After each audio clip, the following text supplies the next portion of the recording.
ലോക്സഭാ തെരഞ്ഞെടുപ്പിൽ 15ഇടത്ത് യുഡിഎഫും 5ഇടത്ത് എൽഡിഎഫും വിജയിക്കുമെന്ന് reporter pre poll survey. Thiruvananthapuram, തൃശൂരും യുഡിഎഫ് ജയിക്കുമെന്നാണ് വോട്ടർമാരുടെ പ്രവചനം.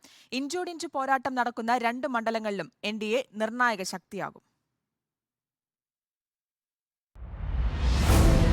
കൗതുകങ്ങളേറെ നിറഞ്ഞു നിൽക്കുന്ന, സസ്പെൻസ് നിറഞ്ഞു നിൽക്കുന്ന കണ്ണൂരും കോട്ടയവും. വളരെ പ്രധാനപ്പെട്ട ചോദ്യം, ആര് വിജയിക്കണം? മാവേലിക്കര തുടരണോ മാറണോ? ആർക്കാണ് വിജയസാധ്യത? പാലക്കാട് ലോക്സഭാ അത്ഭുതങ്ങളൊന്നും സംഭവിക്കുന്നില്ല.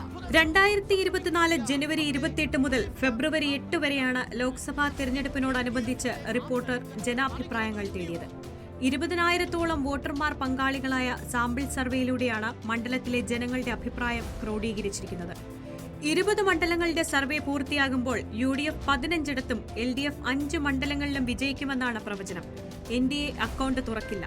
കൊല്ലം, ആറ്റിങ്ങൽ, മലപ്പുറം, വയനാട്, പൊന്നാനി, ഇടുക്കി, കോഴിക്കോട്, ആലപ്പുഴ, ചാലക്കുടി, പാലക്കാട്, എറണാകുളം, കോട്ടയം, ആലത്തൂർ, തിരുവനന്തപുരം, തൃശൂർ എന്നീ മണ്ഡലങ്ങളിലാണ് UDFന് വിജയസാധ്യത. കാസർഗോഡ്, മാവേലിക്കര, പത്തനംതിട്ട, കണ്ണൂർ, വടകര മണ്ഡലങ്ങൾ LDFനും സാധ്യത കൽപ്പിക്കുന്നു. തിരുവനന്തപുരം മണ്ഡലം ആർക്കൊപ്പമാണ് നിൽക്കുക? തിരുവനന്തപുരം UDFനൊപ്പം നിൽക്കും.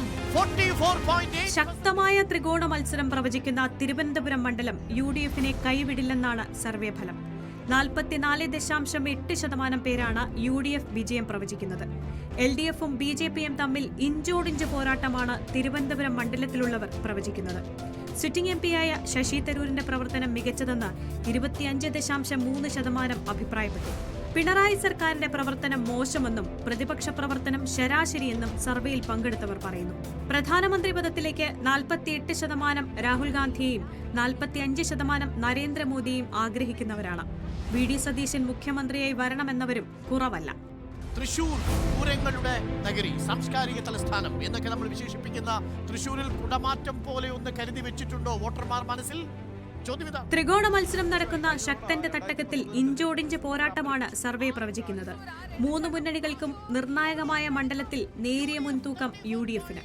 34.6% പേരാണ് UDFനെ പിന്തുണച്ചത്. BJPക്ക് 33.5% ആളുകളുടെ പിന്തുണയുണ്ട്. 31.9% പേരാണ് തൃശൂരിൽ LDF വരുമെന്ന് അഭിപ്രായപ്പെട്ടത്. സർക്കാർ വിരുദ്ധ വികാരം അലയടിക്കുന്ന മണ്ഡലത്തിൽ പ്രതിപക്ഷം മോശമെന്ന അഭിപ്രായക്കാരാണ്. പ്രധാനമന്ത്രിയായി നരേന്ദ്രമോദിയും മുഖ്യമന്ത്രിയായി KK ശൈലജയും പിന്തുണയ്ക്കുന്നവരാണ് ഏറെയും. അന്വേഷണ ഏജൻസികളെ രാഷ്ട്രീയ വൈരാഗ്യം തീർക്കാൻ ഉപയോഗിക്കുന്നില്ലെന്നും തൃശൂർകാർ കരുതുന്നു. സംസ്ഥാനത്തെ സാമ്പത്തിക പ്രതിസന്ധിക്ക് കാരണം സർക്കാരിന്റെ പരാജയമാണെന്നാണ് തൃശൂരിന്റെ വിലയിരുത്തൽ. Election desk reporter. മറ്റു വാർത്തകളിലേക്ക് എത്താം, ഇടവേളയ്ക്ക് ശേഷം.